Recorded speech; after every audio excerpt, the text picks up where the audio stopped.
Sebelum ceritanya dimulai, silahkan tulis di kolom komentar dari daerah mana saja teman-teman yang menonton cerita ini.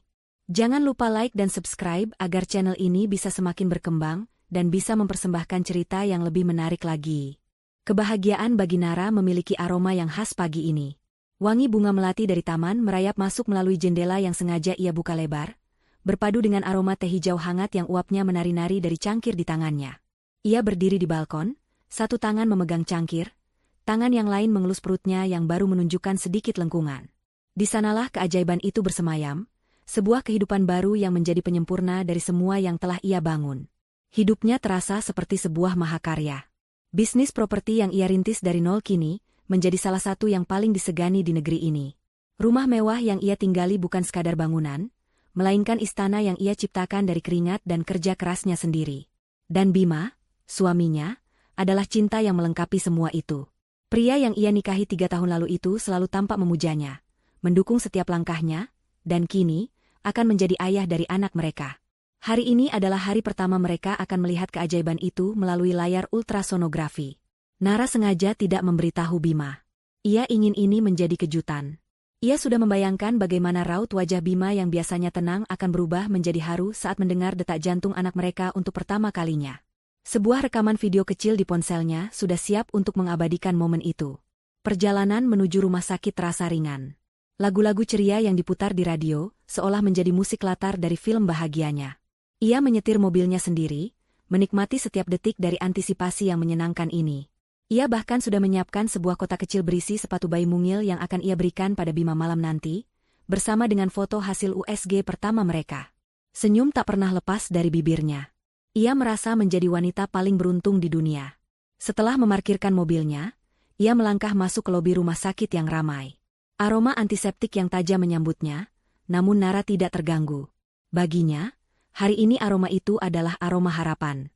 Ia mendaftarkan diri dan menuju ke klinik kebidanan di lantai 4. Ruang tunggu itu dipenuhi oleh pasangan-pasangan lain, wajah mereka memancarkan harapan yang sama dengannya. Ada suami yang dengan cemas mengipasi istrinya, ada yang mengelus perut pasangannya sambil berbisik lembut. Pemandangan itu membuat hati Nara semakin hangat. Ia duduk di salah satu kursi kosong, tepat di sebelah sebuah pilar besar yang memberinya sedikit privasi. Sambil menunggu namanya dipanggil, ia mengeluarkan ponselnya, ingin sekali mengirim pesan pada Bima, menanyakan apakah meeting pentingnya berjalan lancar. Tapi ia menahan diri. Kejutan ini harus sempurna. Namun, kesempurnaan dunianya mulai retak saat telinganya menangkap sebuah suara yang sangat ia kenal. Suara tawa renyah seorang wanita, diikuti oleh suara bariton yang lembut dan menenangkan. Suara suaminya. Nara mengangkat kepala, jantungnya mulai berdebar dengan ritme yang aneh.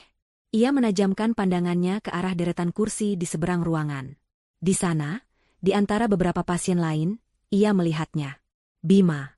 Suaminya sedang duduk dengan postur protektif, merangkul seorang wanita muda yang perutnya sudah membuncit lebih besar dari miliknya. Wanita itu bersandar manja di bahu Bima, sementara tangan Bima dengan lembut mengelus perut buncit itu. Di samping mereka, duduk seorang wanita parubaya yang juga sangat Nara kenal. Ibu Dewi, ibu mertuanya. Ibu Dewi tampak begitu bahagia. Tangannya sibuk merapikan selendang yang dikenakan wanita muda itu, sesekali membisikkan sesuatu yang membuat mereka bertiga tertawa pelan.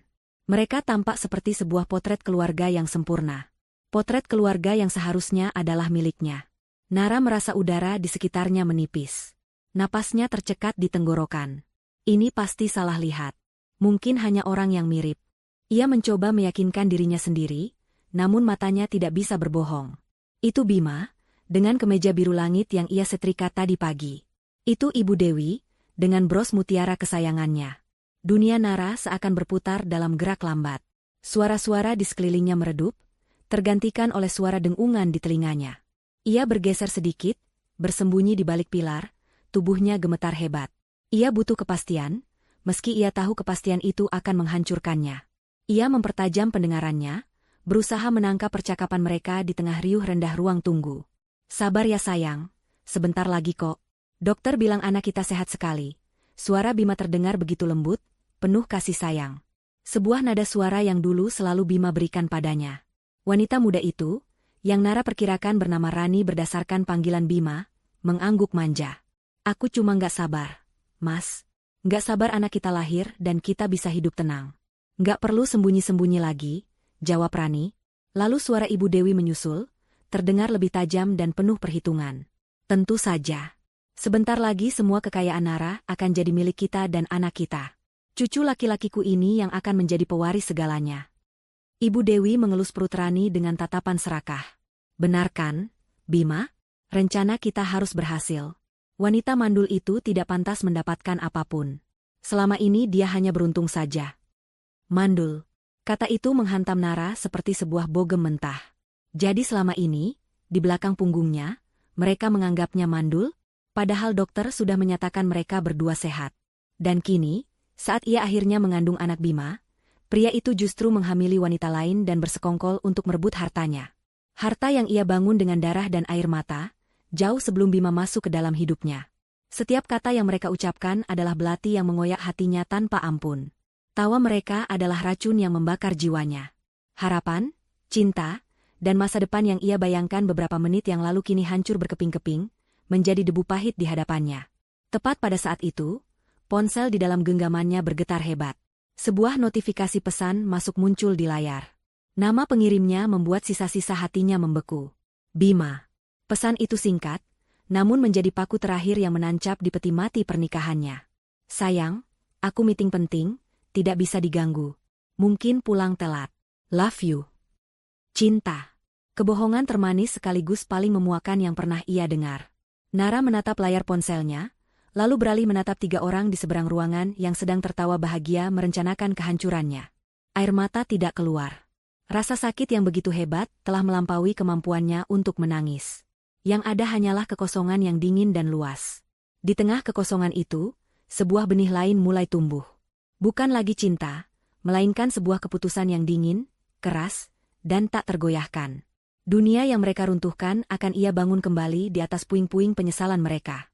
Nyonya Nara, silakan masuk ke ruang pemeriksaan. Suara seorang perawat memecah keheningan beku yang menyelimuti Nara. Untuk sesaat, ia tidak bergerak. Tubuhnya terasa kaku, seolah jiwanya telah tercerabut dan hanya menyisakan cangkang kosong. Namun, panggilan kedua dari perawat itu seolah menjadi pemicu. Nara berdiri. Langkahnya terasa berat, namun anehnya sangat stabil. Ia berjalan melewati pilar yang menjadi saksi bisu kehancuran hatinya, melintasi ruangan tanpa sekalipun menoleh ke arah suaminya dan keluarga palsunya. Ia berjalan seperti seorang ratu yang baru saja menyaksikan pengkhianatan di kerajaannya, bukan dengan amarah yang meledak-ledak, melainkan dengan ketenangan yang menakutkan. Di dalam ruang pemeriksaan yang sejuk, ia berbaring di ranjang pasien, mengikuti setiap instruksi dokter dengan mekanis. Pikirannya tidak lagi dipenuhi bunga-bunga kebahagiaan, melainkan telah berubah menjadi medan perang yang sedang menyusun strategi. Dokter mulai mengoleskan gel dingin ke perutnya, dan alat USG mulai bekerja. Di layar monitor hitam putih itu, sebuah bentuk kecil muncul. Lalu, sebuah suara berirama mulai terdengar memenuhi ruangan. Duk, duk, duk. Suara detak jantung. Kuat, cepat, dan penuh kehidupan. Dokter tersenyum cerah. Selamat, Bu Nara. Detak jantungnya sangat kuat. Janinnya sehat sekali. Biasanya, kalimat itu akan membuat Nara menangis haru. Tapi tidak hari ini. Hari ini, suara detak jantung itu bukan lagi lagu pengantar tidur yang merdu. Itu adalah genderang perang. Itu adalah detak jantung masa depannya, satu-satunya hal yang nyata dan berharga di tengah lautan kebohongan. Itu adalah alasan mengapa ia harus kuat. Ia menatap lekat layar monitor itu. Di sana, di dalam dirinya, ada seorang pejuang kecil yang bergantung padanya. Ia tidak akan gagal. Ia tidak akan membiarkan anaknya lahir dalam lingkungan beracun. Kita akan baik-baik saja, sayang, bisiknya dalam hati, sebuah sumpah yang diucapkan tanpa suara. Hanya kita berdua. Ibu berjanji akan memberimu dunia, dan menyingkirkan semua parasit yang mencoba menghancurkan kita. Ia meminta beberapa lembar cetak foto USG itu. Bukan untuk dipajang dengan bingkai cinta, tapi sebagai pengingat akan sumpahnya. Setelah selesai, Nara berjalan keluar dari ruang pemeriksaan dengan kepala tegak. Ia tidak lagi bersembunyi. Saat melewati ruang tunggu, ia sengaja berjalan dengan langkah yang mantap. Dari sudut matanya, ia bisa melihat Bima, Ibu Dewi, dan Rani baru saja keluar dari ruangan lain. Wajah mereka berseri-seri. Bima tidak melihatnya. Pria itu terlalu sibuk memanjakan selingkuhannya. Sebuah rasa mual yang bukan karena kehamilan naik ke kerongkongan Nara. Tapi ia menelannya kembali, mengubahnya menjadi bahan bakar untuk api kemarahannya yang dingin. Ia tidak akan memberi mereka kepuasan dengan melihatnya hancur. Tidak akan pernah. Perjalanan pulangnya terasa sangat berbeda. Tidak ada lagi musik ceria. Hanya ada kesunyian yang berat dan penuh perhitungan. Tujuannya bukan lagi rumahnya, istana yang kini terasa tercemar. Ia memutar setir mobilnya ke arah pusat kota, menuju sebuah gedung pencakar langit tempat firma hukum langganannya berada. Pengacaranya, seorang pria parubaya yang telah mengabdi pada keluarganya selama puluhan tahun, terkejut melihat kedatangannya yang mendadak. Tanpa basa-basi, Nara duduk di hadapannya. Ia meletakkan satu lembar foto USG di atas meja mahoni yang mengkilap. "Saya hamil," ucapnya dengan suara datar. Pengacaranya tersenyum, hendak memberi selamat. Tapi senyum itu langsung lenyap saat melihat ekspresi di wajah Nara. "Dan saya mau bercerai," lanjutnya. Selama 2 jam berikutnya, Nara memaparkan semuanya. Tanpa tangisan, tanpa jeda emosional. Ia menceritakan apa yang ia lihat di rumah sakit, apa yang ia dengar, dan apa rencananya. Ia berbicara seperti seorang CEO yang sedang mempresentasikan strategi bisnis, bukan seperti seorang istri yang hatinya baru saja dicabik-cabik. Ia memberikan instruksi yang jelas dan lugas. Pertama, bekukan semua rekening bersama dan kartu kredit tambahan atas nama Bima dan Ibu Dewi. Kedua, segera proses pencabutan nama Bima dari semua akta kepemilikan aset, termasuk rumah, mobil, dan beberapa apartemen investasi yang semuanya dibeli dengan uangnya. Ketiga, cabut surat kuasa yang pernah ia berikan pada Bima untuk salah satu anak perusahaannya. Keempat, siapkan gugatan cerai dengan tuntutan paling maksimal, menyoroti perselingkuhan dan niat penipuan sebagai alasan utama. Pengacaranya mendengarkan dengan seksama, rahangnya mengeras karena marah atas nama kliennya, namun juga terselip kekaguman pada ketegaran Nara. "Saya butuh semua ini selesai dan efektif secepatnya. Malam ini," tegas Nara. Setelah dari kantor pengacara, ia menuju bank pribadinya. Dengan otoritas penuh sebagai nasabah prioritas, semua instruksinya dieksekusi dalam hitungan jam. Aliran dana untuk Bima dan ibunya resmi terputus.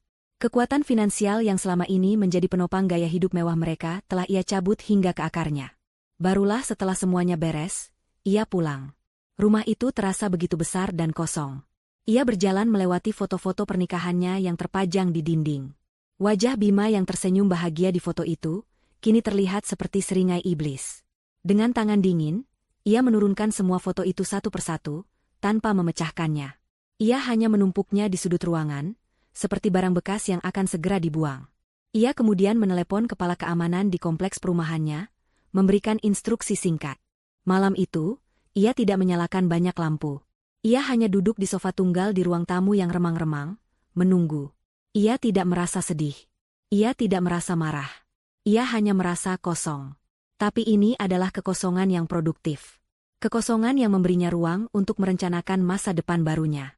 Tepat pukul 8 malam, ia mendengar suara mobil Bima memasuki halaman. Pintu depan terbuka, dan Bima masuk sambil bersiul senang, membawa sebuah kantong berisi makanan dari restoran mahal. "Sayang, aku pulang. Meeting tadi lama sekali, aku capek dan lapar. Aku bawakan makanan kesukaanmu," sapanya dengan nada riang yang dibuat-buat. Nara tidak menjawab. Ia hanya menatap pria itu dengan pandangan yang tak bisa diartikan. Bima berhenti, merasakan atmosfer aneh di dalam rumah. "Sayang, kok gelap-gelapan?" tanyanya lagi, langkahnya mendekat. Nara tidak mengucapkan sepatah kata pun. Ia hanya menggeser sebuah map tebal berwarna coklat yang sejak tadi tergeletak di atas meja kopi di hadapannya. Bima mengerutkan kening, lalu mengambil map itu. Ia membukanya perlahan. Matanya melebar saat melihat isinya. Surat pembekuan rekening. Salinan surat pencabutan kuasa. Draft awal gugatan cerai. Wajahnya berubah dari bingung menjadi pucat pasi, lalu menjadi merah padam karena amarah. "Apa-apaan ini, Nara? Kamu sudah gila? Ini lelucon macam apa?" serunya, suaranya naik beberapa oktav. Nara akhirnya membuka mulutnya. Suaranya terdengar tenang, namun setiap katanya tajam seperti serpihan kaca. "Dalam 10 menit, Satpam akan mengantarmu keluar dari gerbang. Bawa saja pakaian yang menempel di badanmu." Tepat saat ia selesai bicara, bel pintu berbunyi. 2 orang petugas keamanan berbadan tegap sudah berdiri di ambang pintu, menunggu perintahnya. Wajah Bima adalah sebuah kanvas yang melukiskan keterkejutan, ketidakpercayaan, dan kepanikan yang luar biasa. Badai tenang yang direncanakan Nara baru saja dimulai. Wajah Bima memutih seperti kertas. Kata-kata Nara, diucapkan dengan ketenangan yang mengerikan, terasa lebih menampar daripada teriakan histeris manapun. Di belakangnya, dua petugas keamanan berdiri diam seperti patung.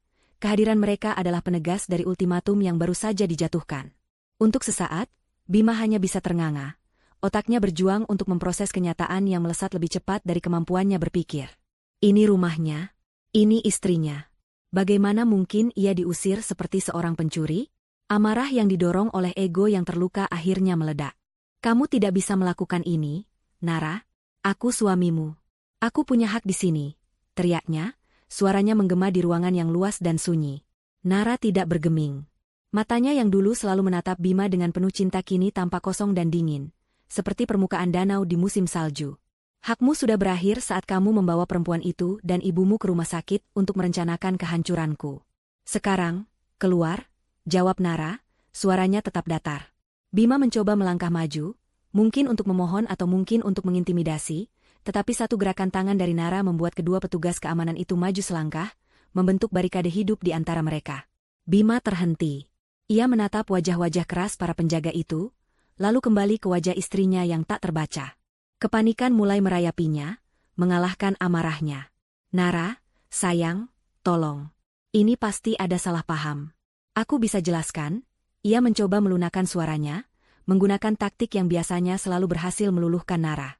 Tapi kali ini, kata-katanya memantul dari dinding keheningan Nara tanpa meninggalkan bekas. Tepat pada saat itu, ponsel Bima berdering. Itu ibunya. Dengan tangan gemetar, Bima menjawab. Bima, kamu di mana? Ibu sudah di depan gerbang, tapi satpam aneh ini tidak mau membukakan pintu. Katanya ada perintah dari nyonya. Suruh dia buka sekarang juga. Cerocos Ibu Dewi dari seberang telepon. Nara mendengar suara itu. Sebuah senyum tipis, nyaris tak terlihat dan tanpa kehangatan, tersungging di bibirnya. Bagus. Ibumu sudah datang. Jadi kalian bisa pergi bersama, ucapnya. Bima menatapnya dengan ngeri. Ini benar-benar terjadi. Ini bukan mimpi buruk. Ia akan diusir bersama ibunya. Petugas keamanan dengan sopan tapi tegas mulai membimbingnya ke arah pintu. Bima meronta, mencoba mempertahankan sisa-sisa harga dirinya. Jangan sentuh aku. Aku bisa jalan sendiri, bentaknya. Ia berjalan keluar dari pintu utama, pintu yang selama 3 tahun ini ia masuki sebagai raja di istananya. Malam itu, ia keluar sebagai pengemis. Di luar, di depan gerbang besi tempa yang menjulang tinggi, Ibu Dewi sedang berdebat sengit dengan kepala keamanan. Melihat putranya diantar keluar oleh 2 penjaga lain, mulut Ibu Dewi ternganga. Bima, apa yang terjadi? Kenapa mereka memperlakukanmu seperti ini? Nara, keluar kamu, Nara, jerit Ibu Dewi, suaranya melengking tinggi. Pintu rumah yang megah itu tertutup dengan bunyi pelan namun final. Gerbang besi di depan mereka juga tertutup secara otomatis. Bunyi dentangannya seolah menjadi vonis bagi nasib mereka. Kini, mereka berdua berdiri di tepi jalan aspal yang dingin, hanya dengan pakaian yang melekat di badan dan ponsel di tangan. Lampu-lampu dari rumah yang seharusnya menjadi milik mereka bersinar hangat, mengejek kedinginan dan kehampaan yang kini mereka rasakan. Ini semua gara-gara kamu terlalu lambat. Bima, harusnya kamu sudah mengamankan aset-aset itu sejak dulu. Omel Ibu Dewi, memulai permainan saling menyalahkan. Sudah, Bu, jangan mulai, balas Bima, kepalanya terasa mau pecah. Ia mengeluarkan ponselnya, mencoba memesan taksi premium langganannya. Aplikasi menunjukkan kartunya ditolak. Ia mencoba kartu kredit lain. Ditolak. Kartu debit. Ditolak juga. Keringat dingin mulai membasahi pelipisnya. Ia membuka aplikasi perbankannya. Saldonya 0. Semua rekeningnya telah dibekukan, dikosongkan. Ibu Dewi, yang melihat kepanikan di wajah putranya, ikut mencoba. Hasilnya sama. Semua akses finansial mereka telah diputus total oleh Nara. Mereka terdampar. Tanpa rumah, tanpa mobil, dan yang terpenting, tanpa uang. Bagaimana ini, Bima? Kita mau kemana? Tanya Ibu Dewi, suaranya kini bergetar karena takut. Bima tidak menjawab. Pikirannya kosong. Satu-satunya pilihan yang tersisa adalah pilihan yang paling tidak ingin ia ambil. Rani. Dengan sisa pulsa yang ada, ia menelepon Rani, menjelaskan situasinya dengan versi yang sudah ia modifikasi, seolah-olah mereka adalah korban dari kemarahan sesaat Nara. Setelah perdebatan panjang, Rani setuju untuk membiarkan mereka datang ke kontrakannya. Masalah berikutnya muncul. Bagaimana cara mereka ke sana? Lokasi kontrakan Rani berada di bagian kota yang padat dan jauh dari kawasan elit mereka. Akhirnya, dengan sisa uang tunai yang kebetulan ada di dompet Ibu Dewi, mereka terpaksa naik bus kota. Pengalaman itu adalah sebuah siksaan. Berdesakan dengan orang banyak, aroma keringat yang menyengat, dan guncangan bus yang membuat perut mual adalah dunia lain yang tidak pernah mereka jamah. Ibu Dewi hampir menangis karena jijik. Sementara Bima hanya bisa menatap kosong keluar jendela, harga dirinya hancur lebur. Setibanya di tujuan, pemandangan yang menyambut mereka semakin menambah keputusasaan. Kontrakan Rani berada di sebuah gang sempit yang becek, diapit oleh rumah-rumah petak yang saling berhimpitan. Tempat itu pengap, berisik, dan sangat jauh dari kata layak menurut standar mereka. Rani menyambut di depan pintu dengan wajah masam. Jelas ia tidak senang dengan kedatangan tamu tak diundang yang akan menjadi beban. Bagian dalam kontrakan itu kecil dan berantakan. Hanya ada satu kamar tidur, satu kamar mandi kecil, dan sebuah ruang tengah yang menyatu dengan dapur sederhana. Sofa yang ada sudah kusam dan cat dindingnya di beberapa bagian sudah mengelupas. Ini adalah neraka baru mereka. Belum ada 1 jam mereka di sana, pertengkaran pertama pun pecah. Jadi di tempat seperti ini kamu tinggal? Bau sekali. Bagaimana cucuku bisa sehat kalau ibunya tinggal di kandang ayam begini? Cibir Ibu Dewi tanpa basa-basi. Rani yang suasana hatinya sudah buruk langsung tersulut. Kalau tante tidak suka, silakan cari hotel bintang 5. Oh, saya lupa, kalian kan sudah tidak punya uang, balasnya ketus. Bima, yang kepalanya sudah pusing, membentak keduanya untuk diam. Ilusi keluarga bahagia mereka menguap lebih cepat dari embun di pagi hari. Malam itu, Bima dan ibunya tidur di ruang tengah beralaskan tikar tipis. Nyamuk dan hawa panas membuat mereka tidak bisa tidur. Ibu Dewi terus mengomel tanpa henti, meratapi nasibnya dan menyalahkan semua orang kecuali dirinya dan putranya. Di tengah keputusasaannya, ia meraih ponselnya. Ia masih punya satu harapan. Jaringan teman-teman sosialitanya.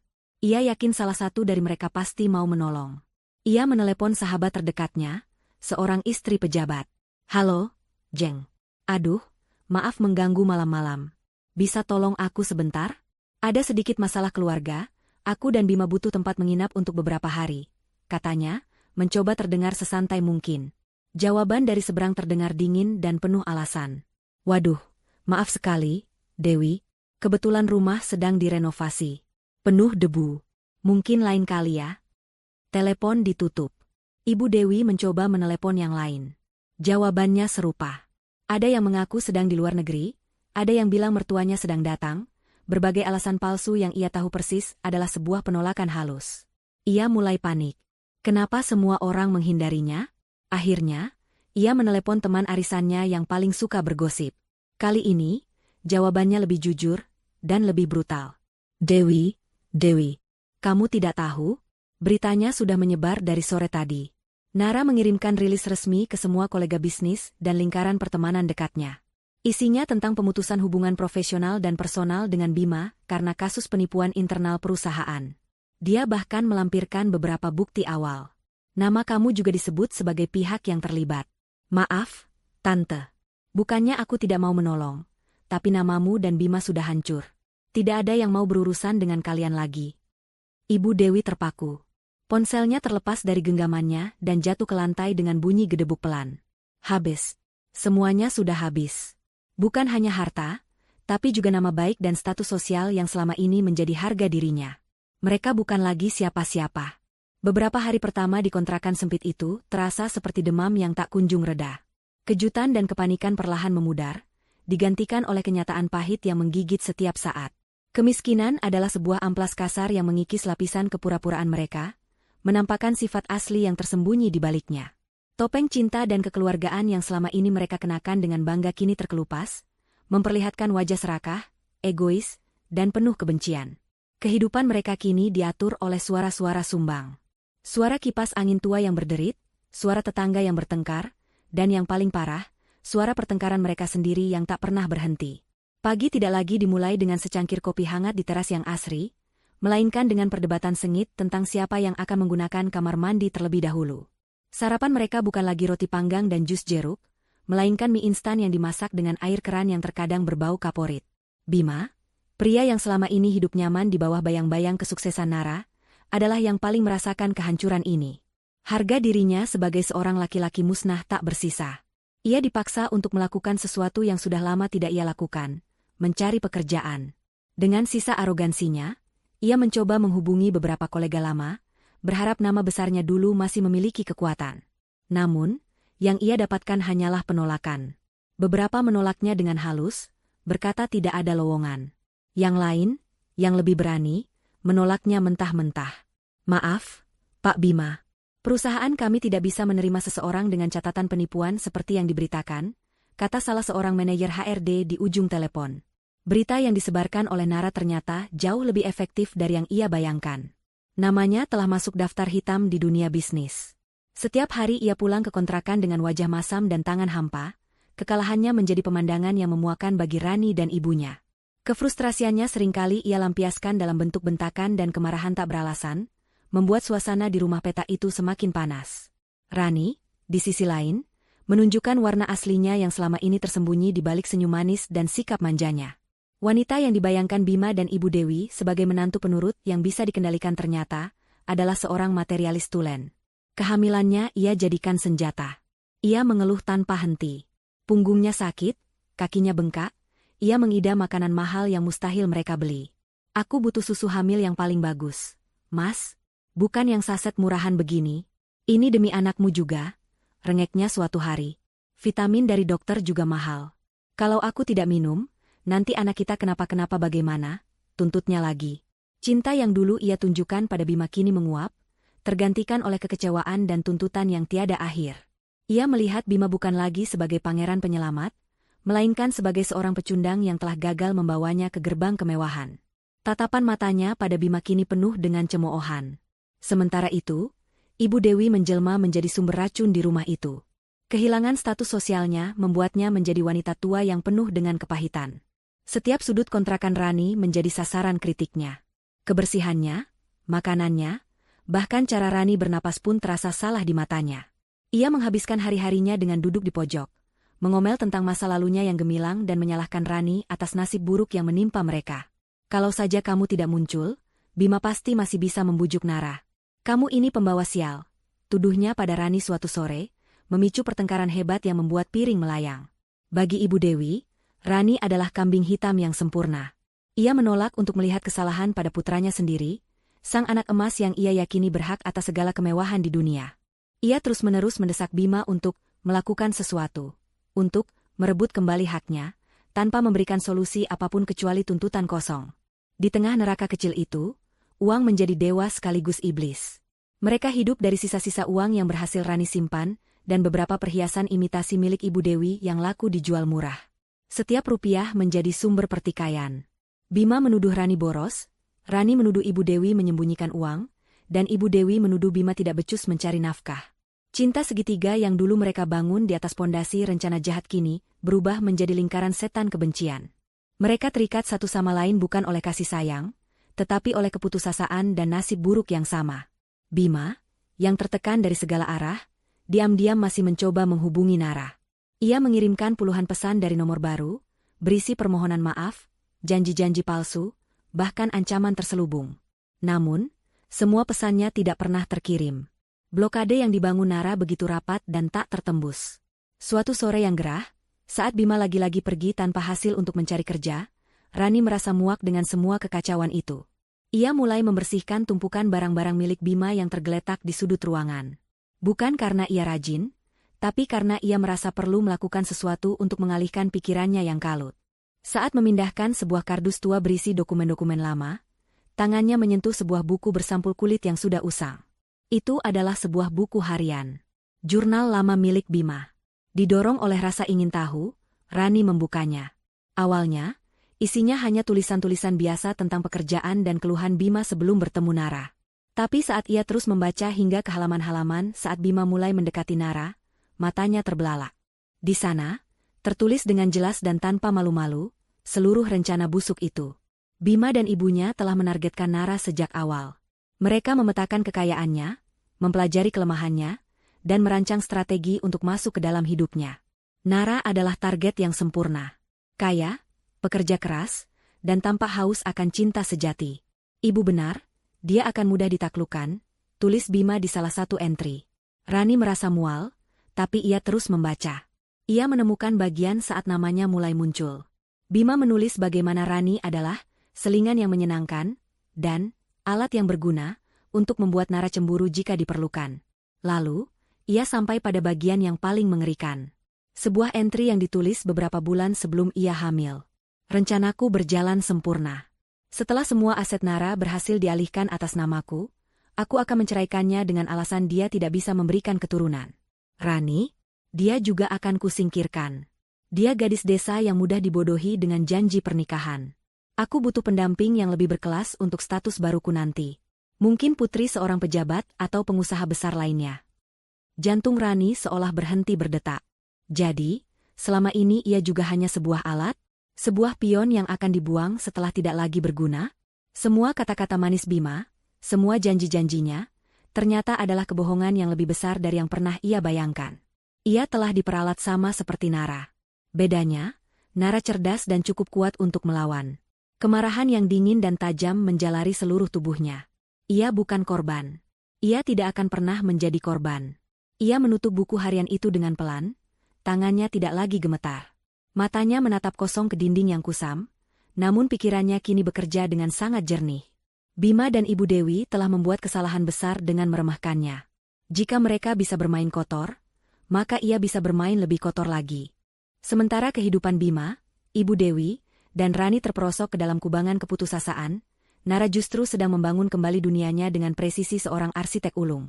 Beberapa minggu telah berlalu sejak malam ia mengusir parasit dari hidupnya. Keheningan di dalam rumah mewahnya tidak lagi terasa kosong dan dingin, melainkan terasa damai dan penuh potensi. Ia tidak lagi terbangun dengan perasaan cemas atau kewajiban untuk menyenangkan orang lain. Ia bangun untuk dirinya sendiri dan untuk kehidupan yang tumbuh di dalam rahimnya. Pagi harinya kini diisi dengan rutinitas yang menenangkan. Yoga prenatal di taman belakang yang menghadap matahari terbit, sarapan sehat yang ia siapkan sendiri sambil mendengarkan musik klasik, dan sesi membaca buku-buku tentang bisnis dan juga tentang perkembangan janin.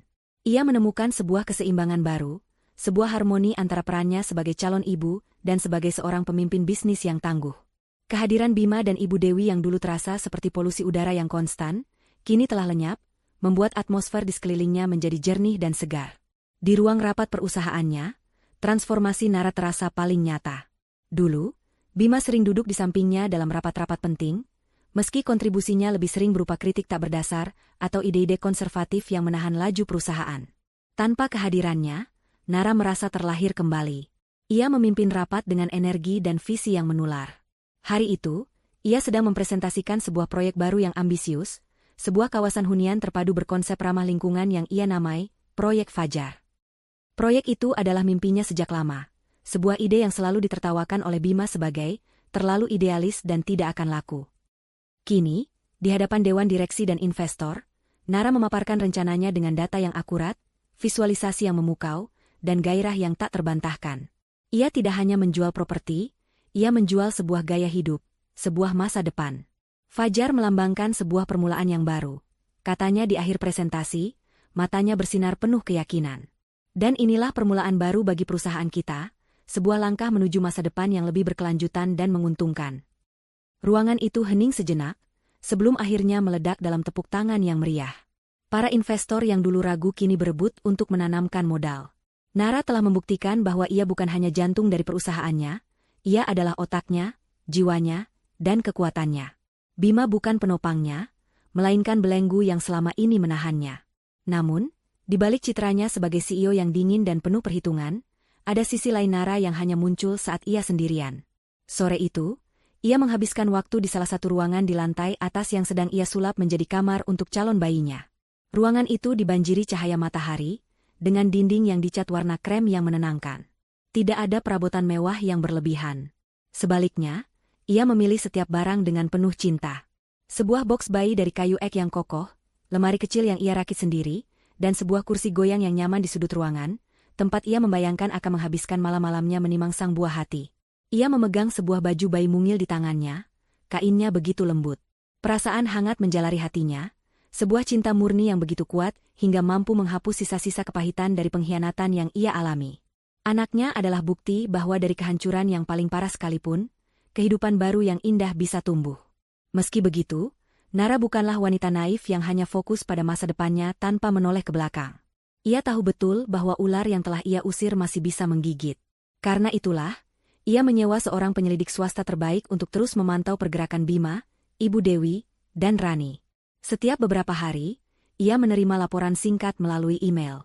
Laporan itu berisi detail-detail menyedihkan tentang kehidupan mereka. Foto-foto mereka yang sedang bertengkar di depan kontrakan, catatan tentang barang-barang mereka yang dijual murah, hingga informasi tentang Bima yang ditolak di setiap wawancara kerja. Nara membaca laporan itu tanpa ekspresi. Tidak ada rasa kasihan, tidak juga rasa puas yang meluap-luap. Yang ia rasakan hanyalah penegasan bahwa keputusannya sudah benar. Mereka sedang menuai apa yang mereka tabur. Ini bukan balas dendam, ini adalah hukum alam. Keseimbangan sedang dipulihkan.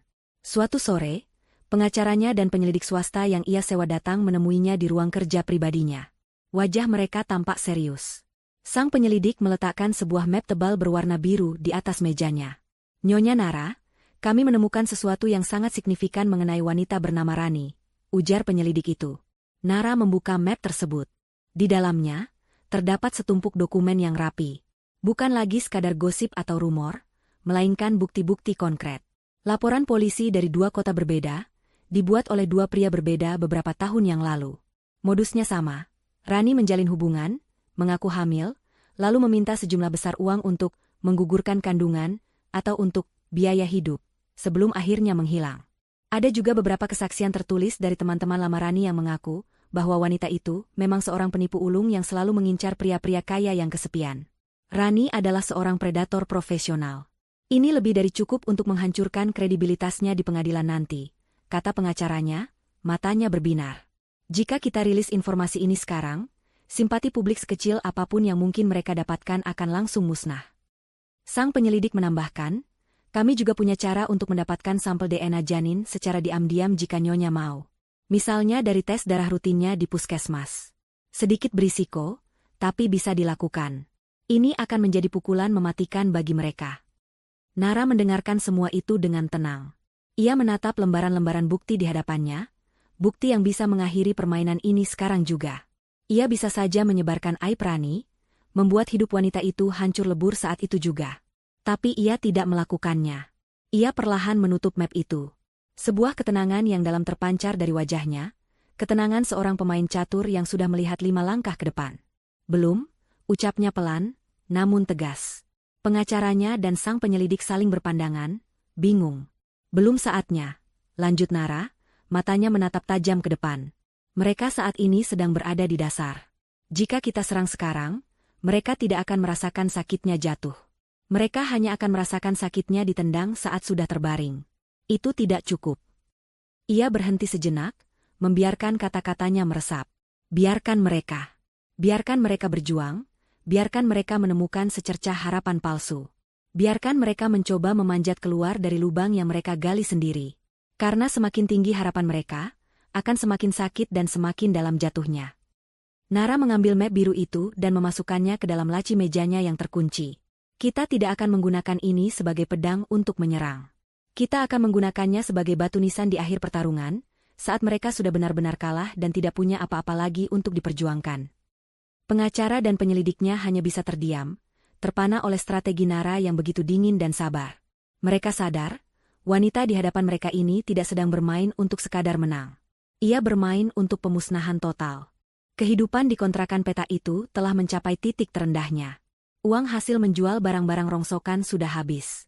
Mereka kini hidup dari belas kasihan tetangga, atau sisa makanan yang kadang diberikan oleh pemilik warung di ujung gang. Setiap hari adalah perjuangan untuk sekadar mengisi perut. Kelaparan membuat sumbu kesabaran mereka semakin pendek.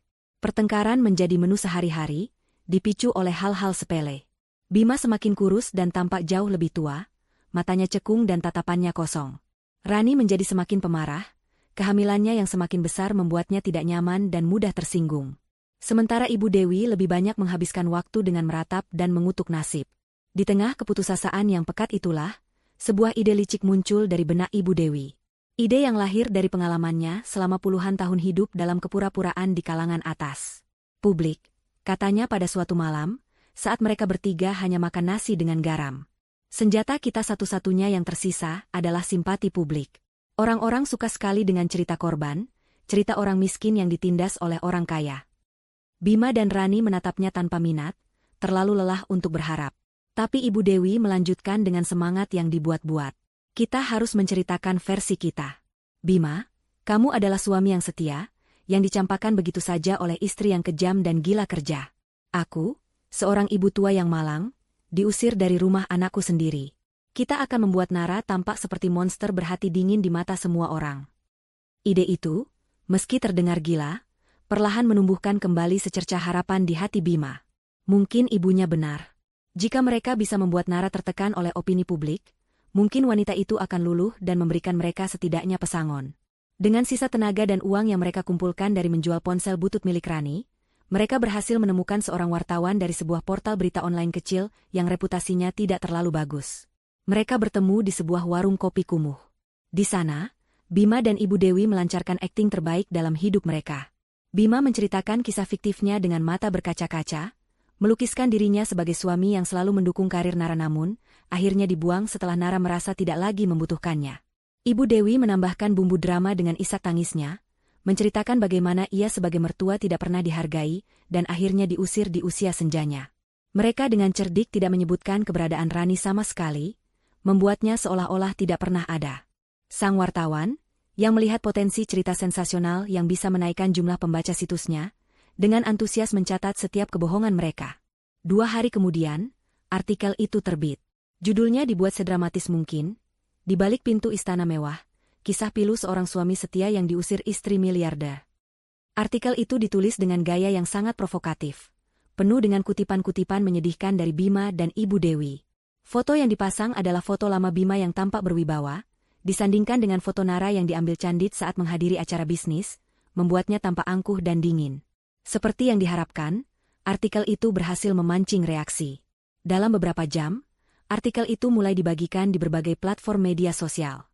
Kolom komentar pun ramai. Banyak netizen yang termakan oleh narasi tersebut. Dasar wanita sombong. Kacang lupa kulitnya, tulis seorang netizen. Kasian banget suaminya. Udah nemenin dari nol malah dibuang. Komentar yang lain, tidak tahu bahwa Nara sudah kaya raya jauh sebelum bertemu Bima. Untuk pertama kalinya setelah berminggu-minggu, Bima dan Ibu Dewi tersenyum. Mereka membaca komentar-komentar itu dengan gembira, merasa di atas angin. Lihat, Bima. Rencana ibu berhasil. Terus sebarkan artikelnya, kata Ibu Dewi penuh kemenangan. Mereka merasa secercah harapan itu kini berubah menjadi cahaya terang. Di menara gadingnya, Nara mengamati semua itu dengan ketenangan yang luar biasa. Tim humasnya sudah memberitahunya tentang artikel itu sejak menit pertama terbit. Mereka panik dan menyarankan untuk segera membuat klarifikasi. Tapi Nara hanya tersenyum tipis. Tenang saja. Biarkan mereka menikmati kemenangan sesaat mereka. Biarkan artikelnya menyebar seluas mungkin. Semakin banyak yang melihat kebohongan mereka, semakin keras mereka akan jatuh saat kebenaran muncul. Ia menunggu hingga artikel itu mencapai puncak viralitasnya. Ia membiarkan Bima dan Ibu Dewi terbang setinggi mungkin dengan balon harapan palsu mereka. Barulah pada sore harinya, saat nama Nara sedang ramai dihujat di dunia maya, ia memberikan perintah kepada timnya. Rilis videonya sekarang. Perintah itu dieksekusi dengan cepat dan efisien. Tim humas Nara tidak perlu menulis sanggahan panjang lebar. Mereka hanya merilis satu file video berdurasi kurang dari 1 menit ke semua akun media sosial resmi perusahaan dan milik Nara pribadi. Video itu adalah rekaman CCTV dari lobi rumah sakit. Kualitas gambarnya sangat jernih. Tanggal dan waktu yang tertera di pojok layar menunjukkan hari yang sama saat Nara memeriksakan kandungannya. Video itu memperlihatkan Bima yang sedang tersenyum bahagia sambil mengelus mesra perut buncit Rani. Di sebelahnya, Ibu Dewi tampak menyuapi Rani sepotong buah dengan penuh kasih sayang. Pemandangan keluarga harmonis yang penuh kebohongan. Video itu diunggah dengan sebuah keterangan singkat yang mematikan, satu gambar bermakna 1000 kata. Kebenaran tidak memerlukan banyak penjelasan. Dampaknya seperti ledakan bom nuklir di dunia maya. Publik yang tadinya bersimpati pada Bima kini berbalik arah dengan kecepatan kilat. Kebenaran yang telanjang dan tak terbantahkan itu menghantam mereka. Amarah publik meledak. Hujatan yang tadinya ditujukan pada Nara kini berbalik 1000 kali lebih dahsyat kepada Bima dan Ibu Dewi. Kolom komentar yang tadinya berisi simpati kini penuh dengan makian dan cemoohan. Penipu. Tukang selingkuh muka tembok. Pantesan diusir. Ternyata benalu dan buaya darat. Anak sama ibu mukanya mau diletakkan di mana? Tidak punya urat malu. Portal berita yang memuat artikel pertama kali langsung diserbu netizen, hingga situsnya sempat down. Dalam waktu kurang dari 1 jam, artikel kebohongan itu dihapus, dan sang wartawan buru-buru membuat permintaan maaf. Di dalam kontrakan yang pengap, Bima, Ibu Dewi, dan Rani menatap layar ponsel dengan wajah pucat. Pesta kemenangan mereka yang singkat telah berubah menjadi upacara pemakaman harga diri mereka. Video itu ada di mana-mana, diputar berulang-ulang, menjadi tontonan dan bahan tertawaan seluruh negeri. Wajah mereka kini menjadi simbol dari pengkhianatan dan kemunafikan. Di tengah keheningan yang mencekam itu, terdengar suara gedoran keras di pintu depan mereka yang terbuat dari papan tipis. Suara itu begitu keras dan penuh amarah. "Weoi, keluar kalian!" teriak sebuah suara laki-laki dari luar. Itu adalah suara pemilik kontrakan. "Saya lihat berita. Saya tidak mau ada penipu dan orang selingkuh yang bikin sial tinggal di kontrakan saya. Saya kasih kalian waktu 24 jam untuk angkat kaki dari sini. Kalau tidak, saya panggil warga untuk mengusir kalian paksa," ancamnya. Mereka bertiga terpaku. Ancaman itu terasa lebih menakutkan dari apapun. Mereka tidak hanya kehilangan simpati publik. Mereka kini akan kehilangan satu-satunya atap yang melindungi mereka dari kerasnya jalanan. Mereka benar-benar akan menjadi gelandangan. 24 jam terasa seperti kedipan mata ketika kau berada di ambang jurang. Ancaman pemilik kontrakan bukanlah gertakan sambal. Sepanjang malam, beberapa tetangga yang penasaran dan marah berkumpul di depan gang, berbisik-bisik dan menunjuk-nunjuk ke arah pintu mereka. Bima, Ibu Dewi, dan Rani terkurung di dalam, tidak berani keluar, merasakan tatapan menghakimi itu menembus dinding tipis kontrakan mereka. Kepanikan yang dingin mencengkeram mereka. Kemarahan dan saling menyalahkan yang biasanya meledak-ledak kini tergantikan oleh ketakutan yang senyap. Tidak ada lagi energi untuk bertengkar. Yang tersisa hanyalah pertanyaan putus asa yang menggantung di udara pengap, "Kita mau kemana?" Mereka tidak punya jawaban. Tidak ada teman, tidak ada kerabat yang mau menampung para pesakitan sosial yang wajahnya baru saja terpampang sebagai penipu di seluruh internet. Mereka benar-benar sendirian. Pagi harinya, dengan perasaan terhina yang luar biasa, mereka mengemasi sedikit barang mereka yang tersisa ke dalam kantong-kantong plastik lusuh. Saat mereka melangkah keluar, tatapan cemoohan dari para tetangga mengiringi setiap langkah mereka. Pemilik kontrakan berdiri di depan pintu dengan tangan terlipat di dada, memastikan mereka benar-benar pergi. Mereka berjalan tanpa tujuan, menyusuri jalanan kota yang ramai dan kejam, 3 sosok menyedihkan yang tak terlihat di tengah keramaian. Hari-hari berikutnya adalah sebuah mimpi buruk yang nyata. Mereka menjadi gelandangan. Siang hari mereka habiskan dengan berpindah-pindah dari satu tempat ke tempat lain untuk menghindari petugas ketertiban, di bawah jembatan layang, di emperan toko yang tutup, atau di sudut taman kota yang terlupakan. Malam hari adalah siksaan terdingin. Saat mereka mencoba tidur di atas alas kardus dengan perut kosong, digigiti nyamuk dan diliputi rasa was-was. Kemewahan masa lalu kini terasa seperti cerita dongeng dari kehidupan orang lain. Ibu Dewi, yang dulu tubuhnya terawat dengan lulur mahal, kini kotor dan berbau tak sedap. Wajahnya yang dulu selalu dipoles riasan kini kusam, dan dipenuhi keriput kecemasan.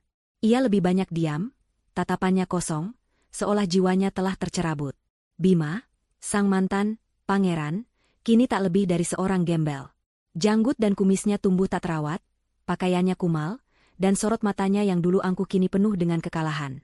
Rani adalah yang paling menderita secara fisik. Perutnya yang semakin besar membutuhkan nutrisi dan istirahat yang layak, 2 hal yang menjadi barang langka bagi mereka. Kakinya bengkak parah, punggungnya terasa seperti mau patah.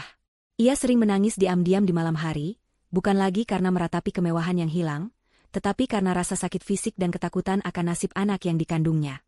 Ia mulai membenci Bima dengan kebencian yang murni.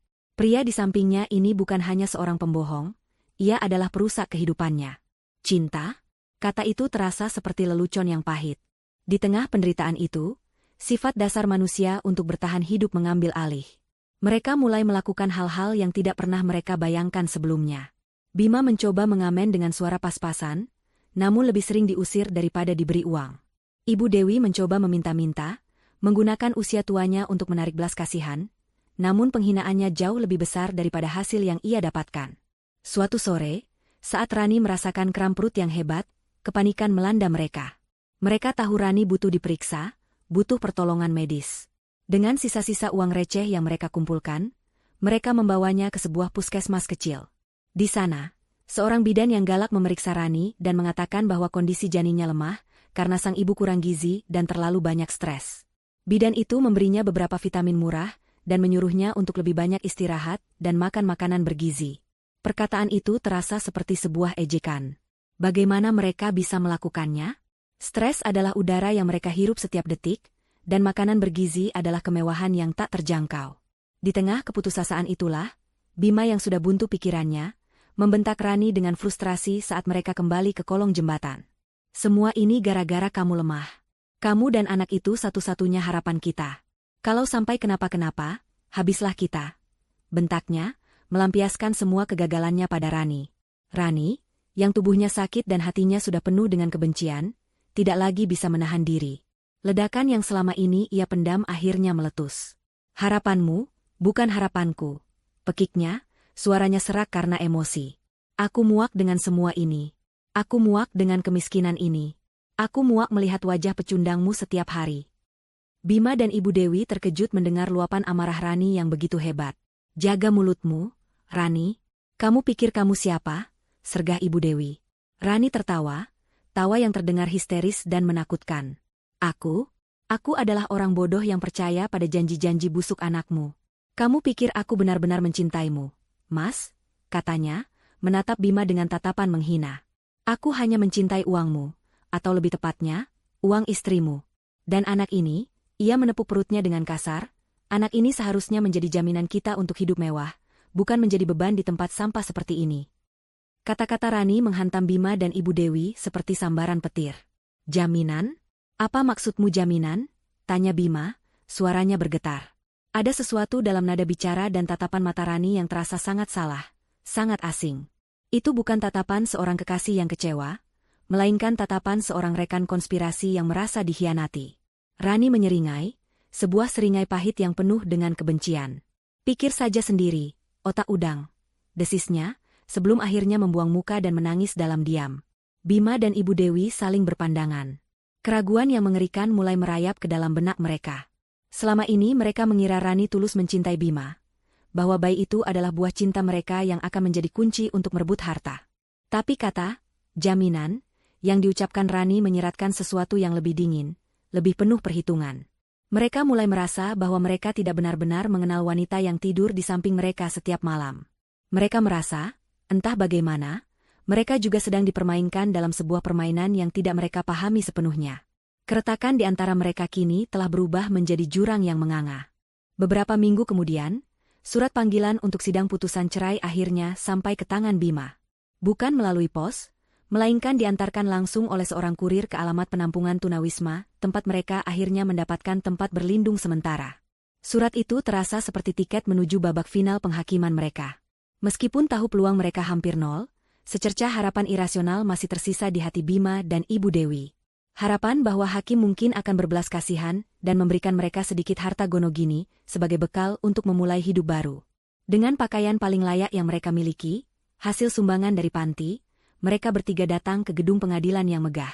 Tempat itu terasa begitu kontras dengan kehidupan mereka sekarang. Sebuah pengingat akan dunia yang pernah menjadi milik mereka. Di dalam ruang sidang, Nara sudah duduk di kursinya. Ia tampak begitu berbeda dari wanita yang mereka kenal. Perutnya yang membuncit dengan anggun terbalut gaun elegan yang sederhana. Wajahnya tenang, memancarkan aura kekuatan dan kepercayaan diri yang begitu kuat, hingga membuat Bima dan ibunya merasa semakin kecil dan tidak berarti. Nara tidak sekalipun menoleh ke arah mereka. Ia seolah menganggap mereka tidak ada, hanya noda tak terlihat di dalam ruang pandangnya. Sidang dimulai. Pengacara Nara, dengan ketenangan seorang profesional, membacakan tuntutannya. Ia tidak hanya menuntut cerai, tapi juga menuntut ganti rugi atas pencemaran nama baik dan upaya penipuan yang dilakukan Bima. Satu persatu, bukti disajikan dengan rapi dan tak terbantahkan. Rekaman CCTV rumah sakit diputar kembali, transkrip percakapan mereka yang didengar Nara dibacakan, bukti aliran dana perusahaan yang coba diselewengkan Bima dipaparkan, hingga kliping berita tentang artikel fitnah yang mereka sebar. Bima dan Ibu Dewi hanya bisa menunduk. Setiap bukti terasa seperti cambukan yang mendarat di punggung mereka. Pengacara yang ditunjuk negara untuk Bima tidak bisa berbuat banyak. Ia seperti prajurit tak bersenjata yang dikirim ke medan pembantaian. Hakim tidak membutuhkan waktu lama untuk membuat keputusan. Ketukan palunya terdengar 3 kali, keras dan final. Gugatan cerai dikabulkan. Hak asuh anak sepenuhnya jatuh ke tangan Nara. Seluruh harta bersama, yang memang sejak awal mayoritas mutlak atas nama Nara, disahkan menjadi miliknya 100%. Tuntutan ganti rugi Bima juga dikabulkan, membuatnya kini secara hukum memiliki utang dalam jumlah fantastis kepada mantan istrinya. Habis sudah.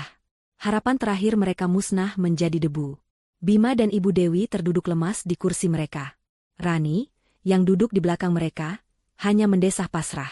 Namun, tepat ketika hakim akan menutup sidang, pengacara Nara berdiri sekali lagi. Yang mulia, dengan izin. Klien saya ingin memberikan sebuah hadiah perpisahan kepada mantan suaminya, sebagai penutup dari semua kebohongan yang telah terjadi, katanya dengan suara jelas. Seluruh ruang sidang terdiam, penasaran. Nara memberikan sebuah anggukan kecil kepada pengacaranya. Sang pengacara kemudian berjalan mendekati meja Bima, dan meletakkan sebuah amplop tebal berwarna putih di hadapannya. Ia juga memberikan salinannya kepada hakim dan pengacara Bima. Silakan dibuka, Tuan Bima. Anggap saja ini pelajaran terakhir dari klien saya tentang pentingnya sebuah kebenaran, ujar pengacara itu, sebelum kembali ke tempat duduknya. Dengan tangan yang gemetar hebat, Bima membuka amplop itu. Ibu Dewi dan Rani ikut mencondongkan tubuh mereka untuk melihat. Di dalamnya ada beberapa lembar kertas hasil laboratorium. Di bagian paling atas, tertulis dengan huruf tebal, hasil tes DNA prenatal non-invasif. Jantung Bima berdebar kencang. Ia membaca baris demi baris angka dan istilah medis yang tidak ia mengerti, matanya mencari-cari kesimpulan akhir. Dan ia menemukannya. Di bagian bawah laporan, tercetak sebuah kalimat kesimpulan yang dicetak tebal dan digaris bawahi. Berdasarkan analisis DNA pembanding dari sampel darah Tuan Bima dan sampel DNA janin yang diperoleh dari darah Nona Rani, dapat disimpulkan bahwa probabilitas Tuan Bima sebagai ayah biologis dari janin tersebut adalah 0%. 0%. Angka itu seolah melompat dari kertas dan meninju wajah Bima hingga ia tak bisa bernapas. Suara dengungan keras memenuhi telinganya. Semua warna di sekelilingnya seakan tersedot ke dalam sebuah lubang hitam. Anak itu, anak yang menjadi alasannya mengkhianati Nara, anak yang ia anggap sebagai pewaris dan kunci kekayaan bukan anaknya, seluruh fondasi kebohongannya runtuh dalam 1 detik. Ia menoleh dengan gerak patah-patah ke arah Rani. Wajah wanita itu sudah pucat pasi, matanya membelalak ngeri. Ia tidak tahu dari mana Nara bisa mendapatkan hasil tes itu. Ibu Dewi juga membeku, mulutnya ternganga tak percaya. Cucu laki-laki yang ia bangga-banggakan, sang pewaris yang ia agung-agungkan, ternyata bukan darah dagingnya. Semua pengorbanan, semua kehinaan yang mereka lalui, semua itu untuk anak orang lain. Bagaimana bisa? Bisik Bima, suaranya parau. Nara, yang sedari tadi diam, akhirnya menatap lurus ke arahnya. Untuk pertama kalinya, ada ekspresi di wajahnya. Bukan kemarahan, bukan kesedihan. Melainkan sebuah tatapan dingin yang dipenuhi rasa kasihan yang menghina. Seolah ia sedang menatap seekor serangga bodoh yang terperangkap dalam jaringnya sendiri. Suara tawa kecil yang tertahan terdengar dari bangku pengunjung. Beberapa wartawan yang hadir di sana mulai sibuk mencatat, menyadari bahwa mereka baru saja mendapatkan berita yang jauh lebih besar dari sekadar perceraian biasa. Kebenaran itu meledak di tengah ruang sidang, bukan hanya menghancurkan sisa-sisa harga diri Bima, tapi juga memperlihatkan betapa bodoh dan menyedihkannya dia. Ia telah kehilangan istri yang tulus, harta yang melimpah, dan masa depan yang cerah, hanya untuk memperebutkan anak haram hasil tipu daya seorang wanita licik. Palu hakim yang diketuk untuk menutup sidang, seolah menjadi bunyi paku terakhir yang ditancapkan pada peti mati kehidupannya. Ledakan kebenaran di ruang sidang tidak hanya menghancurkan sisa-sisa harga diri Bima, tetapi juga memicu kekacauan. Begitu sidang ditutup, para wartawan yang haus akan drama langsung mengerubungi mereka seperti sekawanan piranha. Kilatan lampu kamera menyilaukan, dan rentetan pertanyaan tajam menusuk dari segala arah. Tuan Bima, bagaimana perasaan Anda ditipu oleh selingkuhan Anda sendiri? Nona Rani, siapa ayah biologis dari anak Anda? Ibu Dewi, apakah Anda terlibat dalam konspirasi ini sejak awal? Bima dan Ibu Dewi membeku, lumpuh oleh serangan verbal dan rasa malu yang tak tertanggungkan. Di tengah kekacauan itulah, Rani melihat celah untuk melarikan diri. Dengan kecerdikan seekor tikus yang terpojok, ia tiba-tiba menjerit histeris. Jangan sakiti aku. Dia suka main tangan. Aku takut. Teriaknya sambil menunjuk Bima, melemparkan tuduhan palsu terakhir untuk menciptakan pengalih perhatian. Aksi dramatisnya berhasil. Perhatian para wartawan terbelah. Di saat itulah, Rani menyelinap pergi, menembus kerumunan dan menghilang di antara lalu lalang orang, meninggalkan Bima dan ibunya untuk menghadapi badai sendirian. Setelah beberapa menit yang terasa seperti selamanya, petugas keamanan pengadilan akhirnya berhasil membubarkan kerumunan. Bima dan Ibu Dewi terhuyung-huyung keluar dari gedung, akhirnya bisa bernapas meski udara yang mereka hirup terasa penuh dengan racun penghinaan. Mereka berdiri di tangga pualam yang megah, tempat yang sama di mana dulu mereka mungkin berfoto dengan angkuh.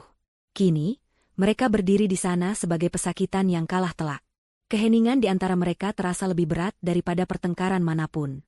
Akhirnya, Ibu Dewi menoleh pada putranya. Wajahnya bukan lagi wajah seorang ibu yang memuja, melainkan topeng kebencian dan kekecewaan yang mendalam. Hidupku hancur, desisnya, suaranya serak dan penuh getar. Statusku, teman-temanku, harga diriku, semuanya hilang. Dan itu semua karena kebodohanmu, Bima. Kamu terlalu rakus, terlalu ceroboh, dan terlalu bodoh hingga bisa ditipu oleh perempuan murahan seperti itu. Untuk pertama kalinya, Bima tidak membantah. Ia hanya menatap ibunya dengan pandangan kosong. Ikatan beracun yang selama ini menyatukan mereka dalam kejahatan kini telah putus. Yang tersisa hanyalah dua orang asing yang terikat oleh kehancuran yang sama. Kehidupan mereka setelah hari itu bahkan lebih buruk dari sebelumnya.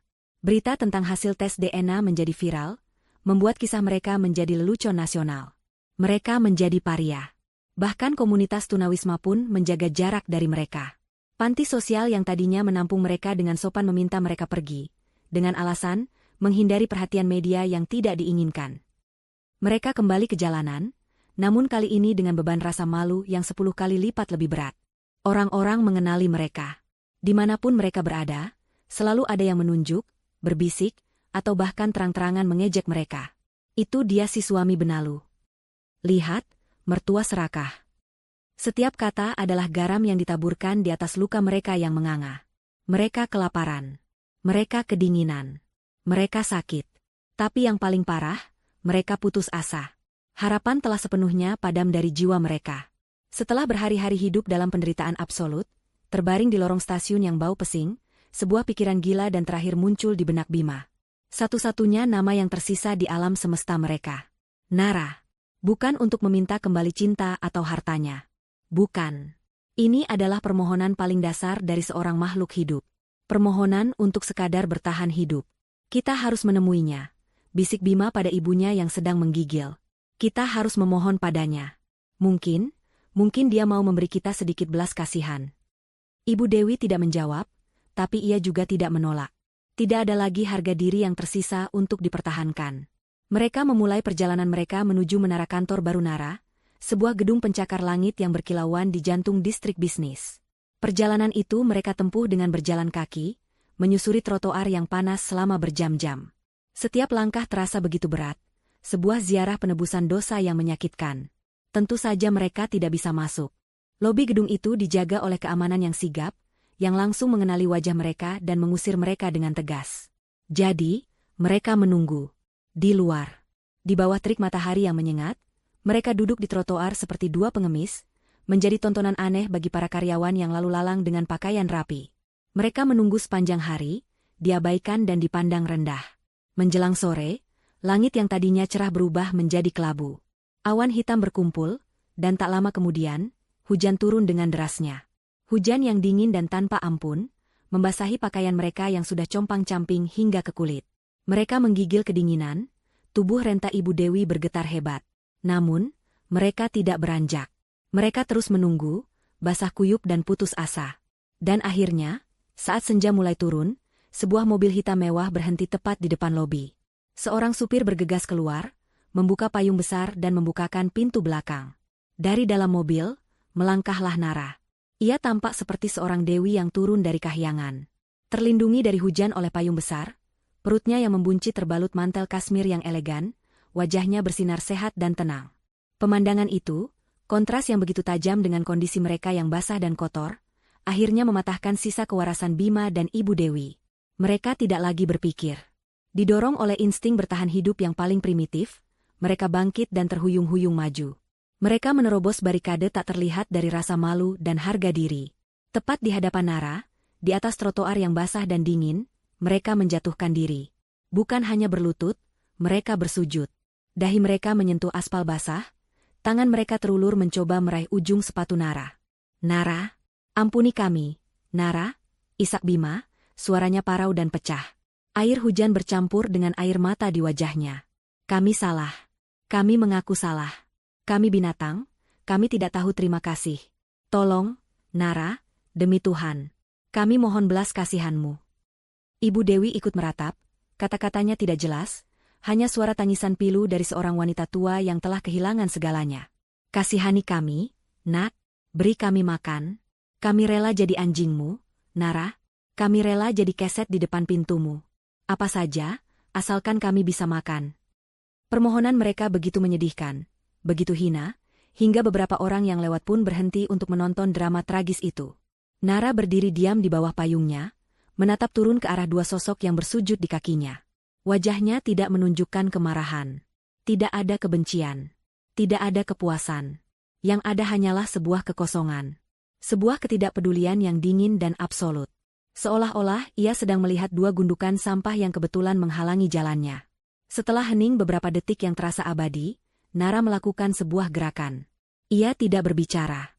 Ia tidak menendang. Ia hanya dengan tenang melangkahkan kakinya ke samping, berjalan memutari tubuh Bima dan ibunya yang masih tersungkur di tanah. Ia berjalan melewati mereka tanpa sepatah kata pun, seolah mereka adalah udara. Pintu kaca otomatis gedung itu bergeser terbuka untuknya, lalu tertutup kembali di belakangnya. Di permukaan kaca itu, terpantul bayangan Bima dan Ibu Dewi yang masih bersujud di tengah hujan, ditinggalkan dalam keheningan yang jauh lebih menyakitkan daripada makian apapun. 2 tahun kemudian, udara pagi terasa begitu segar di taman belakang sebuah rumah yang lebih pantas disebut istana. Sinar matahari keemasan menembus dedaunan, menciptakan pola-pola cahaya yang menari di atas rumput hijau yang terawat sempurna. Di tengah taman itu, suara tawa riang seorang anak kecil menggema, murni dan penuh kebahagiaan. Itu adalah suara Aurora, putri kecil Nara yang kini berusia 1,5 tahun. Matanya yang jernih berbinar-binar saat ibunya mendorong pelan ayunan yang ia duduki. Nara, sang ibu, tampak lebih bersinar dari sebelumnya. Waktu seolah berbaik hati padanya. Tidak ada lagi jejak-jejak kepahitan di wajahnya. Yang ada hanyalah kedamaian, kebahagiaan, dan aura kekuatan seorang wanita yang telah memenangkan pertarungannya dengan gemilang. Ia telah melahirkan putrinya dengan selamat, dan membesarkannya dalam sebuah benteng cinta dan keamanan. Hidup Nara telah mencapai sebuah puncak baru yang bahkan tidak pernah ia bayangkan sebelumnya. Proyek Fajar, yang dulu ia gagas kini telah menjadi salah satu kawasan hunian paling prestisius dan diminati di seluruh negeri, sebuah monumen dari visi dan ketangguhannya. Bisnisnya tidak hanya pulih, tetapi berekspansi secara masif ke pasar internasional. Ia kini bukan hanya seorang pengusaha sukses, tetapi seorang ikon. Kisahnya menjadi inspirasi bagi banyak orang, simbol dari kekuatan untuk bangkit dari pengkhianatan dan membangun kembali kehidupan yang lebih baik. Namun, di antara semua kesuksesan itu, momen favoritnya adalah saat-saat seperti ini, saat-saat sederhana bersama Aurora, jauh dari ruang rapat dan angka-angka. Kebahagiaan sejatinya kini berpusat pada tawa putrinya, pada pelukan mungilnya, pada masa depan cerah yang akan mereka jalani bersama. Ia tidak lagi membutuhkan validasi dari siapapun. Kebahagiaannya utuh dan mandiri. Di belahan kota yang lain, di sudut yang kumuh dan dilupakan oleh waktu, takdir telah menuliskan akhir cerita yang sangat berbeda untuk para antagonis. Bima kini adalah seorang kuli panggul di sebuah pasar induk yang becek. Tubuhnya yang dulu tegap kini bungkuk dan kurus kering, kulitnya legam terbakar matahari. Setiap hari, dari sebelum fajar hingga petang, ia mengangkut beban-beban berat yang seolah menjadi simbol dari semua dosa dan penyesalannya. Wajahnya menua 20 tahun, tatapan matanya kosong, tanpa harapan. Ia bekerja seperti mesin, berbicara seperlunya, dan makan siang dengan nasi bungkus murah di sudut pasar yang bau. Terkadang, saat melihat sebuah mobil mewah melintas di jalan raya dekat pasar, ia akan berhenti sejenak. Sebuah kilatan perih akan muncul di matanya, sebelum akhirnya ia kembali mengangkat karung berat di punggungnya. Itulah karmanya. Kerja keras tanpa akhir, dalam kesunyian dan penyesalan abadi. Ibu Dewi bernasib tidak lebih baik. Ia berakhir di sebuah panti jompo sederhana yang dikelola pemerintah. Ia tidak sakit parah, tetapi jiwanya telah mati.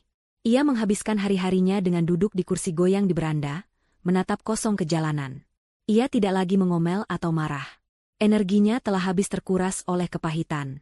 Ia menjadi sosok pendiam yang sering berbicara sendiri, mengulang-ulang cerita tentang kejayaan masa lalunya kepada siapapun yang mau, atau tidak mau, mendengar. Ia dikelilingi oleh banyak orang tua lainnya, namun ia adalah wanita paling kesepian di dunia. Putranya tidak pernah menjenguknya. Tidak ada teman yang mengingatnya. Ia ditinggalkan untuk membusuk bersama kenangan-kenangan indahnya yang beracun. Dan Rani, sang penipu ulung, juga menuai badainya sendiri. Laporan terakhir yang diterima Nara dari penyelidiknya beberapa bulan lalu menyebutkan bahwa Rani telah melahirkan seorang anak laki-laki. Ayah biologis anak itu, seorang pengusaha kecil yang juga menjadi korbannya, sempat menemaninya beberapa saat sebelum akhirnya menyadari sifat asli Rani dan meninggalkannya. Kini, Rani hidup berpindah-pindah, mencoba mengulangi modus penipuannya pada pria-pria lain. Namun, reputasinya sebagai wanita dari skandal tes DNA telah menyebar luas di dunia maya, membuatnya kesulitan mendapatkan korban baru. Ia terjebak dalam lingkaran setan yang ia ciptakan sendiri, selamanya berburu tanpa pernah menemukan keamanan. Kembali ke taman yang damai. Nara mengangkat Aurora dari ayunan, memeluk tubuh mungil itu dengan erat. Ia menggendong putrinya, berjalan perlahan menuju teras rumah mereka yang megah.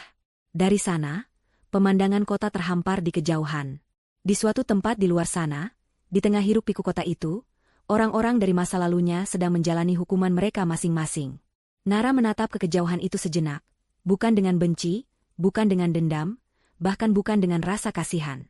Ia menatapnya seperti seseorang melihat pemandangan awan yang berlalu. Tidak penting.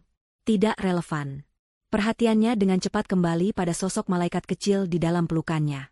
Ia mencium puncak kepala Aurora yang wangi. "Lihat, sayang," bisiknya lembut, suaranya dipenuhi cinta yang tak terbatas. "Masa depan kita sangat cerah." Nara tersenyum, senyum yang tulus dan penuh kemenangan. Ia tidak hanya berhasil menutup bab yang kelam dalam hidupnya. Ia telah menulis sebuah buku baru yang indah, di mana ia adalah satu-satunya penulis, dan setiap halamannya dipenuhi oleh cahaya fajar yang baru.